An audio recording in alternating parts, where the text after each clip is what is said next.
कुछ ज्यादा ही cold drink P ली है। इसका नतीजा देख रहे हो।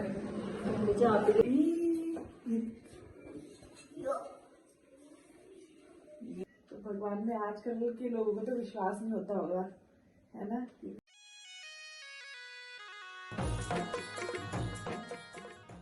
Good morning guys and welcome back to my blog. Hope so आप सब स्वस्थ होंगे, मस्त होंगे। मैं भी एकदम मस्त हूँ। चलते हैं अपने नए दिन के साथ, अपने नए ब्लॉग की शुरुआत करते हैं। कुछ तो है, गाय का बिस्किट। गाय का बिस्किट। Oh my God. इधर जाते हैं, वहां से चॉकलेट लाते हैं, कहीं से बिस्किट लाते हैं, कहीं से कुछ लाते हैं। और हमारा नाश्ता वगैरह भी हो गया है। मम्मी है ऊपर, मौसी आ रखी है आज घर पे, और प्रीति है बाहर बच्चों को संभाल रही है। तो मैं सब काम निपटा रही हूँ। अब देखो गाड़ी लेके चले गया भाई। ये 1 मिनट घर के अंदर बैठ दो। तो हम चलते हैं नीचे, देखते हैं बच्चों को। कहीं बच्चे खाना पीना की तैयारियां करते हैं। प्रीति से भी मिलवाती हूँ। जानू, हाय प्रीति। प्रीति को तो जुकाम लग गया गाइस, तो बहुत ये आपको कभी कोल्ड ड्रिंक पीते हुए दिखाती है, कभी पानी पीते हुए दिखाती है। इसने तो कुछ ज्यादा ही कोल्ड ड्रिंक पी ली है। इसका नतीजा देख रहे हो। मुझे आप ही पिलाई थी। मैंने नहीं पिलाई थी, खुद थी यार। बीमार होते ना तो दीदी का नाम फंसा देते हैं। तो नहीं पिलाई, अगर नहीं होंगी तब तो बोलेंगे हाँ हमने पी। कहाँ से आ रहे हो तुम? कहाँ घुसते रहते हैं? और वो कहाँ घुस रही? ओहो, मम्मी भी घुस रखी है अंदर। मैं बोल रही थी बच्चे ही घुस रहे हैं, पर मम्मी भी घुस रही है भाई। ये देखिए गाड़ी को, इन बच्चों का कोई काम नहीं है, और साथ में मम्मी भी वैसी बन गई है। तो गाइस अब हमारा लंच भी हो गया है। लंच वगैरह करने के बाद अब बच्चों को सुलाने की बारी है।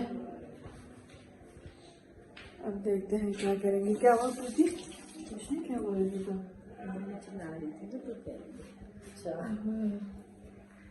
अच्छा। सो गाइस अब हो गया है शाम का टाइम। हम लोग सारे सो के उठ गए हैं, बच्चे भी सो के उठ गए हैं, और दादी और जानवी वहाँ बैठी हुई है। अब प्रीति अभी डिनर की तैयारियां कर रही है, और माधव भी बाहर खेल रहा है, और मैं बैठी हूँ और बच्चों का कार्टून देख रही हूँ। और दादी अपने मोबाइल में कुछ काम कर रही है, और मिलाती हूँ अब प्रीति से। प्रीति पता नहीं क्या कर रही होगी।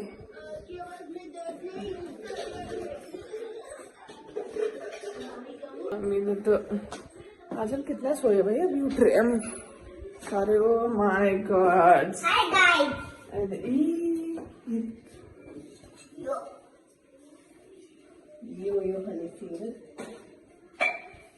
इसका ये खत्म नहीं होता है। और देखो कहाँ स्टूल में चढ़ा हुआ है, तब जाके उसने हाइट पहुंचाई है ताकि मैं नल तक पहुंच पाऊँ। ऐसे ऐसे हो गया यार।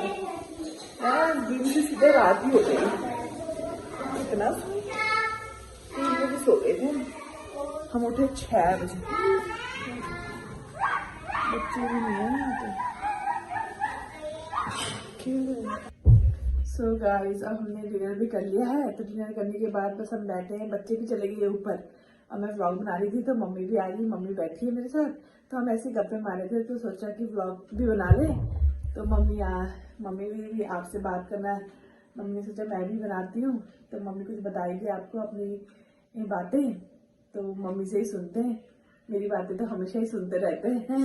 हाय गाइस, और नमस्ते, जय श्री राम, राधे राधे। खुश रहो, सुखी रहो, छोटों को बहुत सारा प्यार आशीर्वाद। खुश रहो, सुखी रहो, अपने को हमेशा तंदुरुस्त रखो। मैं आज अपने साथ हुई सच्ची घटनाएं और खुशी वाली बात है। मैं झूठ नहीं बोलती, सत्य घटना है ये। मैं 9-10 साल की थी, तो मेरी दादी सावन के महीने में सोमवार का व्रत लेती थी। तो हम गांव के रहने वाले थे।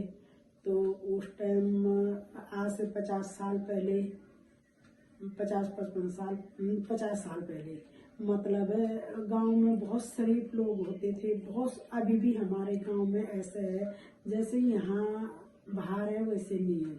तो दादी मेरे को बताती थी, 3-4 दादियाँ हमारी इकट्ठा हो जाती थी तो देवरानी जिठानियाँ तो बताते थे।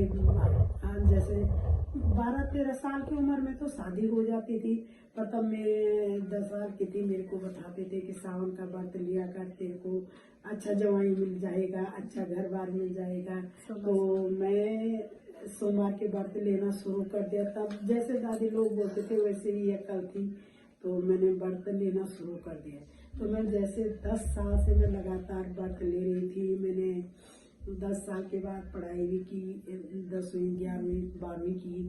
तो मैं हमेशा क्या करती थी, जब मैं व्रत लेती थी तो सुबह जब हम कॉलेज से आ जाते, स्कूल से आ जाते, तब अपने शिवालय में जाते थे। तो हमारे शिवालय में उस टाइम अभी भी हमारे शिवालय में पंडित जी नहीं होते हैं, वो बिल्कुल शमशान घाट पे होते हैं शिवालय। और वहाँ पे हमारी मंदाकिनी नदी बहती थी। तो मैं आती थी स्कूल से, अरे स्कूल से आने के बाद मैं वहाँ पे जाती थी तो वहाँ पे माइयाँ थी, साधु लोग थे। तो वो बहुत बुजुर्ग थे। तो वो मेरे को आते ही, उनके सावन के महीने में आम पके रहते थे, बगीचा था, तो उनके मेरे को 4-5 आम जरूर रखे रहते थे। तो मैं क्या करती थी, उनका धान सुखा के रखा रहता था, तो हम ओखल में कूटते थे धान को। तो मैं बोलती थी कि माई जी नमो नारायण, तो बोलते थे नमो नारायण। मैं बोलती थी माई जी धान कूटने को है, कहते थे बेटा तुम्हारा व्रत है नहीं। तो मैं उनका धान मतलब ज़्यादा नहीं होता था, 4-5 किलो का किलो धान होता था, मैं कूट के उनको वो मेरे साफ करके दे देती। उसके बाद मैं शिवालय में जाती। शिवालय में मंदाकिनी वहीं पे थी, 4-5 सीढ़ियाँ नीचे। तो मैं वहाँ से मंदाकिनी से जाके नहा के कपड़े मैं वहीं पे छोड़ देती, नहा के फिर मैं गंगा जल शिव जी को चढ़ाती थी। तो यही जो मैंने बुजुर्गों से सीखा था। फिर उसके बाद मैं घर चले जाती थी। तो कितने दिन माइयाँ बोलती थी मेरे को कि चाय बनाओ, पर मैं चाय नहीं पीती थी। फ्रूट जरूर, आम, मेरे को जैसे कोई भी चीज़ होती थी फ्रूट तो वो दे देते थे, मैं खा लेती थी। तो ये सिलसिला मेरा 4-5 साल तक, मेरे 15वीं शादी में, मतलब 15 साल की एज में शादी हुई। पर फिर हमारी शादी हो गई और उसके बाद मैं ससुराल चली गई। तो 17 साल लगते ही मेरी बेटी हो गई पहली। तो उसके बाद मैं फिर भी व्रत लेती रही। और वो शादी के बाद भी पूजा पाठ शिव चालीसा पढ़ती रहती थी। फिर मेरी दूसरी बेटी हो गई। तो फिर लोग बोल रहे, उस टाइम गांव में बहुत मानते थे कि इसकी 2 बेटियां हो गई। तो इनको नहीं लगता था, मेरे हस्बैंड को भी ये नहीं लगता था मेरी बेटियां हो गई, वो खुश रहते थे। तो फिर तीसरी बेटी हो गई। तो एक दिन मैंने ऐसे ही रो रो के मैंने बोल दिया, मैंने कहा मैंने क्या किया शिव जी, आपकी इतनी तपस्या करके आपने तो मेरे को लोगों के ताने सुनने के लिए दे दिया। तो मैं ऐसे ही गुस्सा निकालने लगी कि अब तो मैं व्रत छोड़ देने हैं, 10 महीने कुछ नहीं लेना है। मैंने तो 6-7 साल हो गए मन में आप ही का ध्यान करती हूँ। और हमारे जो कुल देवता हैं वो भी ये श्री कृष्ण है। तो उनका भी मैं रोज, मेरा रूटीन था कि रोज पाठ पूजा जोतपति जरूर करना पहले से ही। तो मैंने कहा मैं छोड़ देना। जब सोमवार आया तो मेरा मन नहीं माना, मैंने व्रत रख लिया। तो उस दिन में जैसे प्रसाद जैसे जो भी होता था वो करती थी। तो मेरे सपने में वही माई आई, कह रही कि तू क्यों परेशान है। मैंने कहा मैंने आपसे बात नहीं करनी। लोग बोलते हैं कि किसी की वो करके दुआएं मिलती है मेरे को। मैंने कहा बेटियां सब बोल रहे 3 बेटियां हो गई। मेरे को दुख नहीं है, जब लोग बोलते हैं तब मेरे को दुख होता है। तो मैंने तो अपनी बेटियां ऐसे हाथों में पाले। मेरे हस्बैंड भी बहुत प्यार करते थे मेरे बेटियों से। कहते लड़का क्या देते हैं, लड़कियां क्या देती थे, बोलने दो दुनिया को, एक कान से सुन दूसरे कान से निकाल दे। तो सबसे छोटी को तो सबसे ज्यादा प्यार मिला। उसके बाद में 1 महीने बाद जैसे छोटी हुई, ये मेरे को अपने साथ ले आई हुई पंजाब। तो उसके बाद माई मेरे सपने में आई, पंजाब की आई। तो मैंने कहा मैंने अब व्रत नहीं लेना माई जी, मेरे को कुछ नहीं मिला है। तो मैं सत्य बोल रही हूँ और शिव की ही कसम खा रही हूँ मैं। मेरे को माई सपने में आई, इतना बड़ा खीर का, वैसे बोलते हैं बोलना नहीं चाहिए, खीर का कटोरा लेके कह रहे तूने कितना खाना। तो उनने दो कटोरों में वो खीर रख लिया। मन का मैं ज़्यादा नहीं खा पाती हूँ खीर। कह रहे ये 2 कटोरे तो तेरे को खाने पड़ेंगे। तो हमेशा हमको सुनाती रहती है और कि मैं ऐसे गुस्सा निकालती रहती है। कह रहे दोनों खीर के कटोरे खाने पड़ेंगे। मैं जैसे एक खा के फिनिश कर लिया, मैंने ख़त्म कर लिया। तो माई ने दूसरा निकाला। वो इतनी गुणवान माई थी कि उसके बराबर मैंने आज तक नहीं देखी। अब तो मैं खैर जाती भी नहीं हूँ। तो ऐसे दूसरा अपने हाथ से मेरे को खिलाया। करे जा अब तू चले जा, अब तू व्रत रखे ना रखे तेरी मर्जी है। मेरे को फिर बच्चा हुआ तो मेरा बड़ा बेटा हुआ। उसके बाद जब बड़ा बेटा हो गया मैंने कहा बहुत हो गया, मैंने चाह रही थी एक बेटा भी हो गया। फिर माई मेरे स्वप्न में आए, करे कि जो दूसरा खीर का कटोरा था वो कहाँ फेंकेगी। कह रहे तेरे 2 बेटे होने हैं, 3 बेटियां होनी है और ये बहुत भाग्यशाली होंगे, तू चिंता मत कर, हम तेरे साथ हैं। तो 3 साल बाद मेरा दूसरा बेटा हो गया। उसको तो हम चाह भी नहीं रहे थे, फिर भी हो गया। तो अब जैसे मेरे उसके बाद माई जी मेरे स्वप्न में आए, करे अब किस चीज़ की कमी है। मैंने कहा माई जी अब मेरे 5 बच्चे हैं, अभी मेरे पास कुछ साधन नहीं है, इतना नहीं है कि मतलब हम जैसे मेरी सोच है उस हिसाब से नहीं है। तो उसके बाद इनका धीरे धीरे काम चलने लग गया।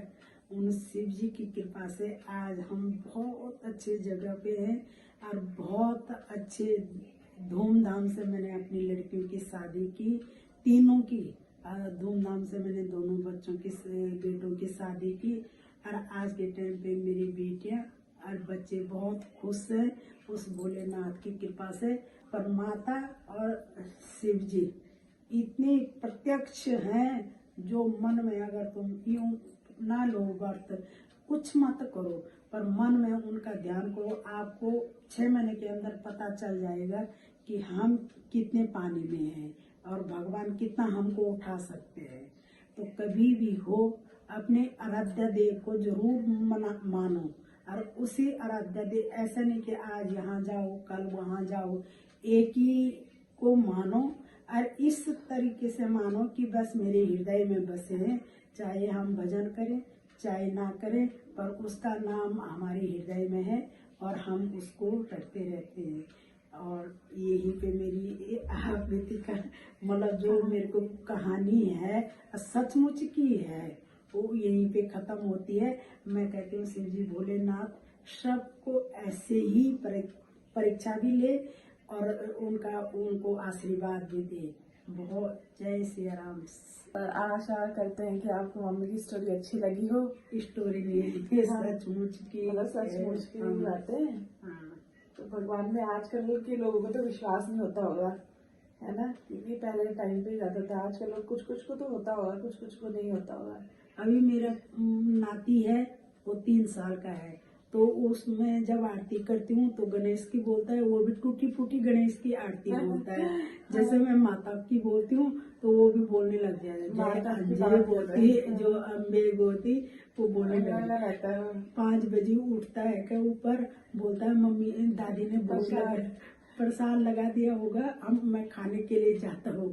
तो 5 बजे उठ जाता हो। उठते ही जैसे नीचे आएगा तो मेरे कान्हा जी को भोग लगाए रहता है। तो बोलेगा दादी प्रसाद कहाँ है, तो 2 कोलियों में भोग लगाया रहता है मेरा। तो एक उठा के इतना भगवान ने उसको भी जैसे बोलते नहीं है मानो तो सब है, न मानो तो उसकी ऐसी बुद्धि दे रखी है। 1 कटोरी का खुद लेगा, 1 कटोरी का उसने अपनी बहन जानवी को रख लेना है कि ये बुल्ली के लिए ये मेरे लिए है, दादी खा लो। पहले पूछेगा खा लो, फिर मैं कहूँगी हाँ लो खा लो। तो भगवान जी ने खा लिया तो मैं कहूँगी हाँ भगवान जी ने खा लिया, अब हम खा लें, वो खा लो। तब जाके वो खा लेगा, फिर मस्त होके खेलता है। आजकल मेरा तो मन लगा हुआ है, जब ये जाएंगे फिर परेशान हो जाऊंगी कुछ दिनों। तब आपको नई स्टोरी के साथ मिलते हैं कल। तब तक के लिए गुड नाइट, जय श्री राम, राधे राधे।